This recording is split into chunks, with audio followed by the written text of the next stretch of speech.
Camera দেখেন, তাহলে camera তো আছে, ক্যামেরা নিচে উপরে নিয়ে আসেন। আমি বলছি যে আসেন, আপনি আমার কয়বার বুঝাইছেন?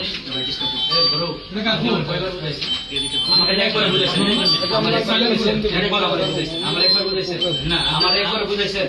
আমি আসার পরে আপনার মাথায় টেন্ডেন্সি ছিল যে আমি মনে জ্বালাম, তাহলে দুইতলা দেওয়া যায়। আপনি আমার কি করলেন, নিচ থেকে দুইতলা নিয়ে আসলেন। হ্যাঁ, আমি আসছি, যদি লোক না থাকতো মনে হয় আমার মারলো, এরকম অবস্থা। আমার অভিযানের কারণে আমি পরিচয় দিতে পারতেছি না। এখানে না, যেটা বললেন না, মানে যার আবেদন, যিনি আবেদনকারী উনি বাদ দিয়ে অন্য কিছু আমি অ্যালাউ করি। সুন্দর কথা, এটা স্যার অ্যালাউ করতে অ্যালাউ করি না। হ্যাঁ, আপনি আসতে পারেন, যদি আপনার ছোট আপনার মা আসতে পারে, আপনার বোন আসতে পারে, আপনি আর বলবেন আমার বোন আছে, আপনি এগুলি আসবেন। একেবারে আপনার কোনো কাজ নাই, এটা কিন্তু অফিসে আসতে পারে না, এটা কিন্তু বুঝতেই পারছেন না। একটা বিষয় ছিল, উনি যে কাজটা করে কিন্তু অনেক মানুষের প্রাইভেসি কিন্তু জড়িত। ধরুন কারো প্রাইভেসি লিক হলো, এই ক্ষেত্রে দায়বদ্ধতা কে নেয়?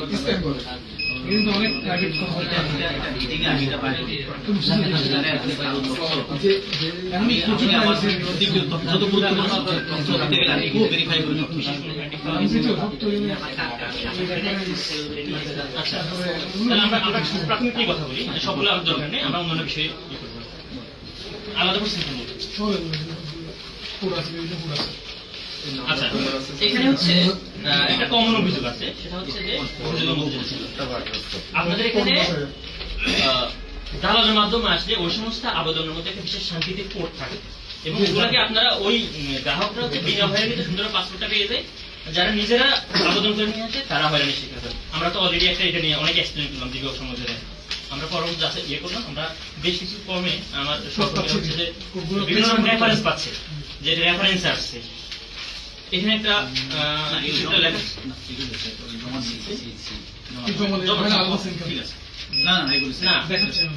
আপনাদের কোডগুলো তো কোনো না কোনো ভাবে হচ্ছে যে সেটা তো আর আমরা মানুষ যাতে সহজে বুঝতে পারে এমন হবে না, ডেফিনেটলি একটু ডিফারেন্ট হবে।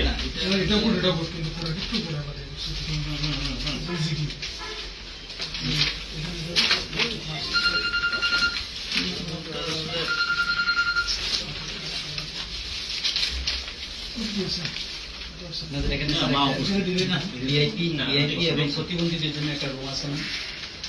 ভিআইপি এবং প্রতিবন্ধী আসলে তাদেরকে আলাদাভাবে ওই রুমের কাগজগুলো করতে, ওই রুমের কাগজ আলাদা এরকম আমার তার জন্য আলাদা একটা রুম